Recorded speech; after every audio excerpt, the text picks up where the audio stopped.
Hola, soy William Gamboa, integrante de la Maestría en Finanzas de la Universidad Bicentenaria de Aragua y complacido de participar en este Congreso Iberoamericano de Estudiantes. En esta oportunidad les vengo a compartir un estudio hecho sobre la teoría de las restricciones como herramienta de control de gestión financiera en la economía digital.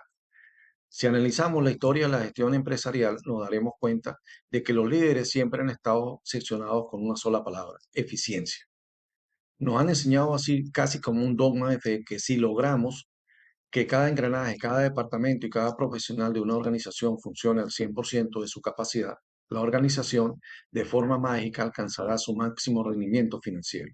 Hoy vengo a decirles que esas premisas no solo es falsa, sino que en la era actual es el camino más rápido para destruir valor y quebrar a una empresa. En la década de los 80, un físico llamado Eliyahu Gupta introdujo una perspectiva disruptiva conocida como la teoría de las restricciones. Su tesis era de una lógica matemática implacable. Un sistema no es un conjunto de partes independientes, es una cadena. Y una cadena no es más fuerte que la suma de sus eslabones. Es exactamente tan fuerte como su eslabón más débil. Goldratt demostró que intentar optimizar los eslabones fuertes es una pérdida de tiempo, dinero y energía. Lo único que importa es el cuello de botella. Durante décadas, esta teoría se aplicó con éxito en fábricas de acero, líneas de ensamblaje automotrices e inventarios físicos. Pero los tiempos cambiaron.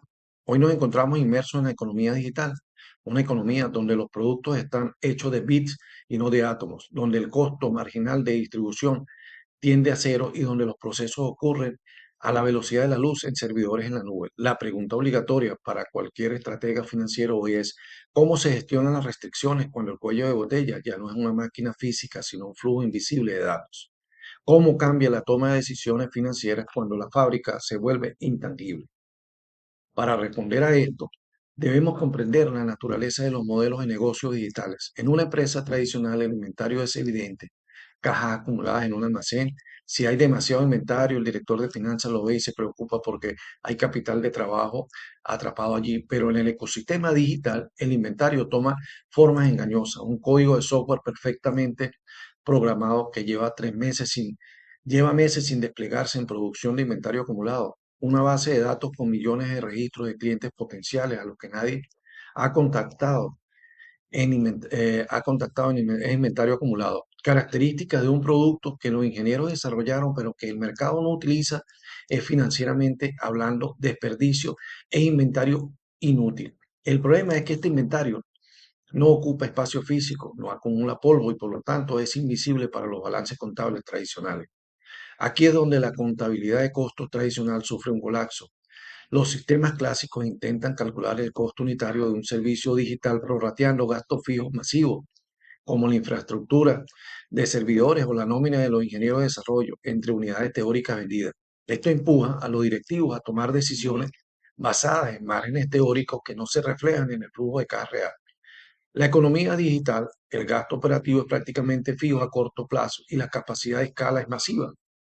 Por ende, el control de gestión financiera necesita una brújula diferente, necesita adoptar la contabilidad de rendimientos, el throughput accounting, derivada de la teoría de las restricciones. Cuando profundizamos en la investigación de la TOC o teoría de las restricciones aplicada a los entornos digitales, descubrimos que los cuellos de botella mutan. Ya no hablamos de una máquina inactiva, hablamos de restricciones de tres tipos. Primero, restricciones de mercado y conversión. El embudo de ventas digitales es el ejemplo perfecto. Una empresa puede invertir fortunas en marketing digital para atraer tráfico a su plataforma. Si el equipo de marketing duplica las visitas, celebran el éxito. Pero si la pasarela de pago rechaza el 15% de las transacciones por un problema de integración de software, el esfuerzo financiero se destruye en el último eslabón. La restricción del sistema estaba en el procesamiento de pagos y cada dólar invertido en marketing antes de solucionar ese problema fue dinero arrojado a la basura. Segundo, restricciones en capacidad operativa de infraestructura. En la nube la capacidad parece infinita, pero no lo es. Una API de terceros que responde lento, un algoritmo de búsqueda ineficiente, una base de datos mal indexada, puede ralentizar toda la experiencia del usuario.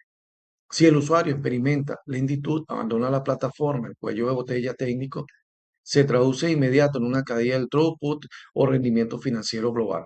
Y tercero, restricciones de política, reglas de negocio obsoletos, procesos de aprobación lentos para lanzar nuevas funciones al mercado o políticas de precios rígidas que no se adaptan en tiempo real a la oferta y la demanda del entorno digital.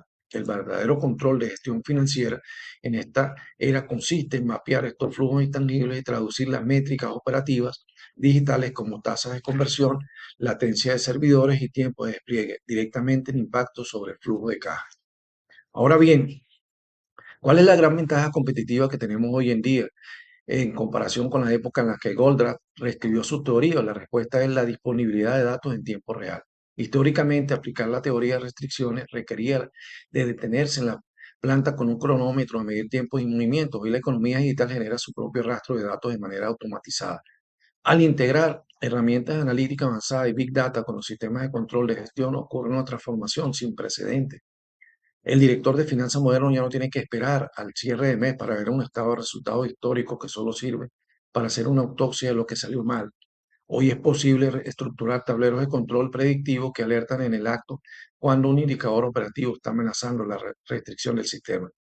Si cruzamos la lógica de enfoque de la teoría de las restricciones con la capacidad analítica del Big Data, obtenemos una gestión financiera de precisión quirúrgica. Aprendemos a subordinar toda la organización al ritmo del cuello de botella real. Si sabemos que nuestra capacidad de atención al cliente está al límite, la analítica nos dice que debemos pausar temporalmente gastos en pauta publicitaria para no colapsar el sistema y deteriorar la marca. Eso es verdadera eficiencia operativa, saber cuándo acelerar y cuándo frenar, basándonos en la capacidad global del sistema, no en meras departamentales aisladas.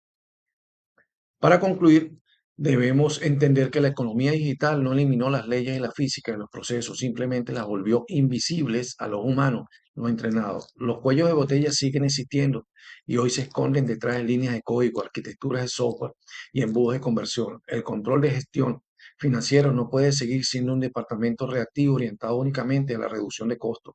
Reducir costos de manera indiscriminada es una estrategia peligrosa que casi siempre termina debilitando el eslabón que precisamente necesitábamos fortalecer. Las finanzas estratégicas del futuro consisten en gestionar el flujo, en expandir la capacidad del sistema, identificando y explotando continuamente sus restricciones. Los invito a dejar de ver a sus organizaciones como silos o departamentos aislados que compiten entre sí por presupuesto. Comiencen a verlas como un organismo vivo, como un flujo continuo de valor donde cada bit de información y cada decisión financiera deben estar perfectamente alineados para potenciar el eslabón más débil. Porque al fin y al cabo, recuerden siempre, el éxito de una estrategia digital jamás se medirá por la velocidad de sus eslabones más rápidos, sino por la inteligencia con la que gestionemos sus restricciones. Es decir, las teorías de Goldtrap están más vigentes que nunca. Que nos toca como profesionales del área identificar esos cuellos de botella, fortalecerlos para que todo el sistema funcione. En esta era digital es más importante aún, coge más vigencia. Ahí les dejo esta reflexión y muchas gracias y muy agradecido.